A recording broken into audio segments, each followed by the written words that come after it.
As you wait in the street, plastic shoes on children's feet and candy girls. Siempre supe que te encontraría en alguna vieja calle de Lima. Desde entonces preparo cuidadosamente nuestro encuentro. En uno de esos mítines que hicimos en la Avenida de Venezuela, había gente desconocida y todo, y yo volteo y la veo a ella con su poncho, que era más que poncho, como una especie de ruana colombiana, con sus lentes y con su gran sonrisa, así como una sandía, participando, por un lado muy rebelde, pero por otro lado muy satisfecha, muy contenta de poder participar en algo colectivo, ¿no? María Emilia vivía en Caja de Agua, ¿no es cierto?, que es un barrio periférico, ¿no es cierto?, camino a San Juan del Lurigancho, y que era un barrio donde mucha gente de izquierda de esos años se fue, ¿no es cierto?, a vivir para estar en contacto y más relacionados con los pobres, ¿no?, los hombres y mujeres que vivían otras situaciones de desigualdades en nuestro país, ¿no? Yo creo que ese es un momento en la vida de ella que es importante, ¿no? Cuando ella con todo este grupo de izquierda que se va a vivir a estas zonas de Lima, ¿no es cierto?, para desde ahí trabajar lo que era la pobreza, las desigualdades en nuestro país.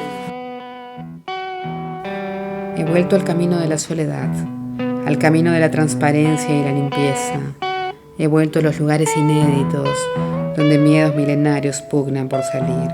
He vuelto, yo lo sé, a la angustia de una noche que se acaba, al poema terminado, al silencio, a mi vida.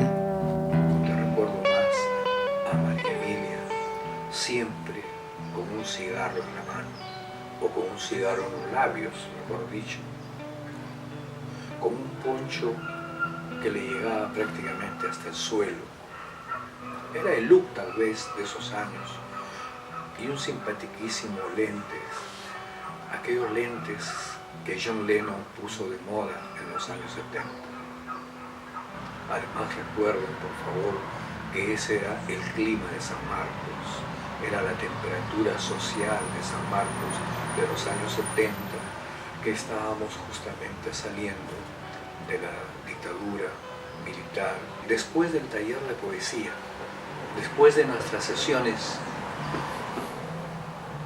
es cuando venía lo mejor de nuestro taller. Nos íbamos a algunas reuniones convocadas por alguna botella de vino o las cervezas, que también eran azules en esos tiempos, para continuar nuestros diálogos, pero ya de una manera mucho más, digamos, amistosa. Empezamos a bailar, a cantar, a soñar en cada una de estas sesiones después del taller de poesía. Y ahí afloraba una otra personalidad de María Emilia, más fresca, más comunicativa, más audaz. De día, mi cuarto es primavera de flores y rosas. Y cuando llega la noche, es aquel viejo reloj cansado y sin horas que espera, y simplemente espera el tiempo que viene en mi contra. Es solo el tiempo que viene en mi contra y no me deja morir. Porque ya no le temo a la muerte, pues sentado junto a ella, hoy, ya no tengo la culpa de sentirme sola. Todas hemos querido ser, o hemos sido, o somos, o tenemos la necesidad de ser esas muchachas malas de la historia, esas perras felices de serlo, ¿entiendes? Ese poema, por ejemplo, me gusta, sí, pero como te digo, un poema no es una carrera. La primera vez que yo leo a María Emilia Cornejo tenía 17 años y, por ejemplo, quise ser la chica perversa de la historia, ¿no? La que castra al marido por el plato de lentejas, o sea, pero después buscas más y no encuentras. Es muy triste en realidad. Buscas más y más y más y más y más y te das cuenta que no hay nada, no hay absolutamente nada. Yo esa vez la noté un poco desolada, más angustiada que usualmente, y me comentó a solas de que había tenido un aborto espontáneo casi de 3 meses de su esposo y que eso la tenía muy pero muy apenada. Yo le dije que bueno, que eso no era, que eso era más o menos común, que no se deprima, ¿no? Y tomó licor como todos, o sea, no es que fue más, bebió licor como todos bebimos, fumó cigarrillo como todos y algunos fumaron hierba y hubo música fuerte, psicodélica, de Santana. Enrique Verástegui la enamoraba un poco y creo que tuvieron su flirt. Otro poeta de la generación del 60 parece que la sedujo. En fin, era una chica atractiva, no era muy alta ni delgada, pero tenía unos ojos grandes, una sonrisa hermosa y un aura linda en su rostro y tenía vibraciones positivas, ¿no? Era una mujer, una chica noble, generosa. La soledad abrumadora de mis días se acrecienta en mis oídos hasta hacerlos estallar. Ya nadie respeta mis decisiones. Soy la hija extravagante y loca que hay que rescatar. Entonces cada palabra mía se convierte en un grito desgarrador, sin eco y sin respuesta. Ella era bailarina, jaranera, graciosa, era como normal, como todos, ¿no? Y nuestra familia es una familia muy jaranista, muy celebradora de todo, santos, fiestas, y ella estaba en todas, ¿sabes? Y ella no faltaba. Salsera a morir, o sea, también le gustaba la salsa. Normal, porque mi mamá estaba feliz de que Miguel estuviera estudiando literatura en San Marcos. Es más, se sentía orgullosísimo. ¿Por qué? Porque mi padre era un hombre que leía mucho y que nos metió la lectura a todos, porque en esa época el Estado publicaba lo que se llama Populibro, que eran todos los escritores de Perón, y nosotros hemos leído toda la colección. Soy la muchacha mala de la historia, la que fornicó con 3 hombres y le sacó cuernos a su marido. Soy la mujer que lo engañó cotidianamente por un miserable plato de lentejas, la que quitó lentamente su ropaje de bondad hasta convertirlo en una piedra negra y estéril. Soy la mujer que lo castró con infinitos gestos de ternura y gemidos falsos en la cama. Soy la muchacha mala de la historia.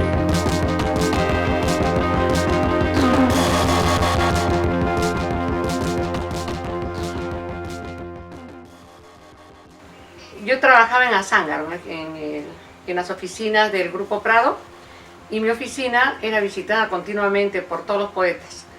Juan Ramírez Ruiz vivía a unas pocas cuadras y todos llegaban en algún momento, Isaac Rupay, Eloy Jauregui, todos llegaron en algún momento. Alguien llevó a María Emilia alguna vez y a partir de ese día nos hicimos muy amigas. Además, en esa época yo tenía un romance con Enrique Verástegui, por lo tanto teníamos cosas que conversar. Yo también tenía un romance con un poeta. Hablábamos sobre ese tema, y también hablábamos mucho de poesía, de la poesía de Horacero, que era la poesía que en ese momento nos interesaba mucho. Yo sé que quiso mucho a su esposo. Ella estaba muy enamorada de su esposo. Creo que también estuvo muy enamorada de Enrique en su momento. Luego la dejé de ver bruscamente, así dejó de ir, pero antes de que la dejara de ver, me dejó este cuaderno. Me dijo que se lo guarde, que no lo podía llevar. Y este cuaderno tiene una serie de apuntes de sus clases que tomaba de francés, pero también tiene una serie de apuntes como un diario y tiene poemas, tiene algunos poemas. Incluso yo jamás le he dado uso porque respeté el hecho de que no me había autorizado para darle uso, ¿no? Así que lo seguí guardando y lo he guardado todos estos años. Por otro lado, nosotros sabíamos a ciencia cierta que Emilia escribía, tenía su cuaderno de escribir, tenía sus papeles, había mandado una versión del libro a la Casa de las Américas. Entonces, si ella escribía, no tenía ninguna necesidad de hacer publicar cosas que no había escrito. Ella era muy melodramática, o sea, le gustaba dramatizar todo, era una artista, pues entonces engañaba a cualquiera, a la que no podía engañar era a mí, porque la conocía pues de sobra, ¿no? Pero, entonces, en esa época que yo viajaba mucho y ella estaba en San Marcos, yo muy esporádicamente coincidí incluso en reuniones familiares, incluso no estuve para su matrimonio, en fin.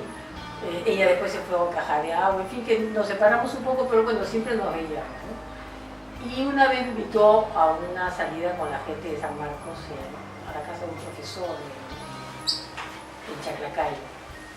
Y en el camino, que salimos a pasear, yo me quedé rezagada conversando con alguien, un amigo, no me acuerdo quién.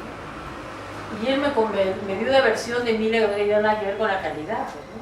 Como una chica que había sufrido tanto en su juventud, que había sido tan desdichada y que por eso pues escribía tan desgarradoramente, ¿no?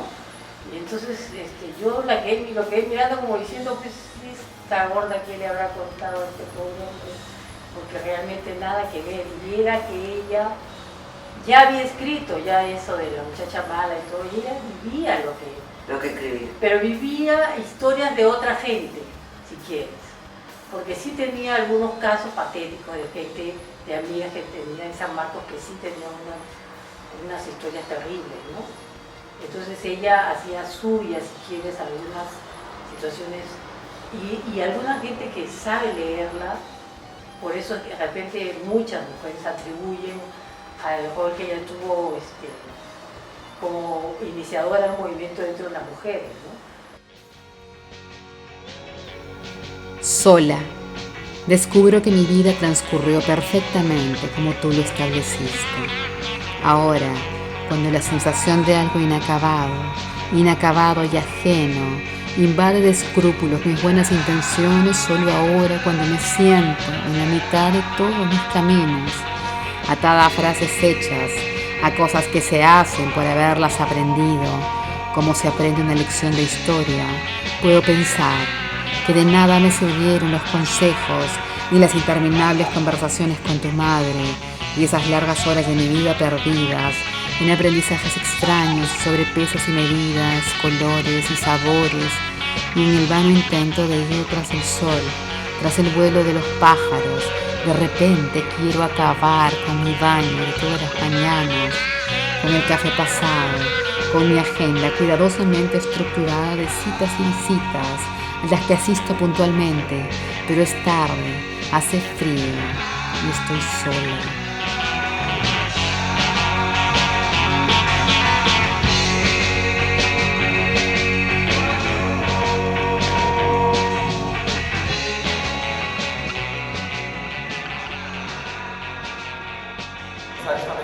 Permíteme un momentito, una opinión. Brevemente. Sí, breve.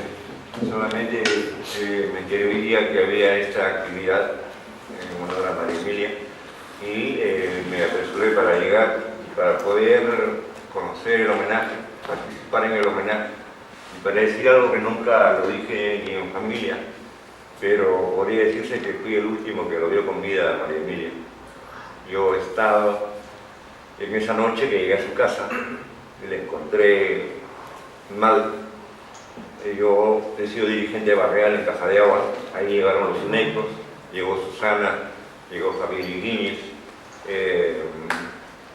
llegaron varios, Alberto Roté, es decir, los UNECOS, como se dijo, se insertaron para dar testimonio de su fe y para participar en esos momentos en lo que el movimiento popular estaba emergiendo. Y María Emilia sí participó y nos acompañaba. Yo he sido dirigente barrial muchos años, cuando recién empezaba, Caja de Agua era el primer lugar, después volteando de la Plaza de Hacho. Y encontré a María Emilia mal y me dijo, tengo ganas de tomarme un trago. Yo, como cualquier persona, conociéndola a ella con la dulzura que tenía, era incapaz yo de suponer que iba a pasar algo tan trágico como pasó. Si no me hubiera quedado más tiempo, me hubiera tomado con ella una botella de ron. Pero no lo hice porque tenía tareas. Al día siguiente me enteré estaba Coco Márquez y la familia de ella, Ana, etc. Fue doloroso, desapareció, pero es cierto que no se conocía su poesía, era pues lo clásico de poeta de la poesía subterránea, y que ahora justamente emerge y valora a ella como una persona que también, por dar testimonio a su fe, sufrió de repente la soledad que la llevó a tomar esta decisión, o problemas que nadie más lo sabía, que eso quería decirlo para resaltar esto, que nunca lo había dicho, pero estuve con ella esa noche y en la madrugada se supo la decisión que había tomado. Nada más. Mi nombre es Emilio Orman. Gracias, Emilio.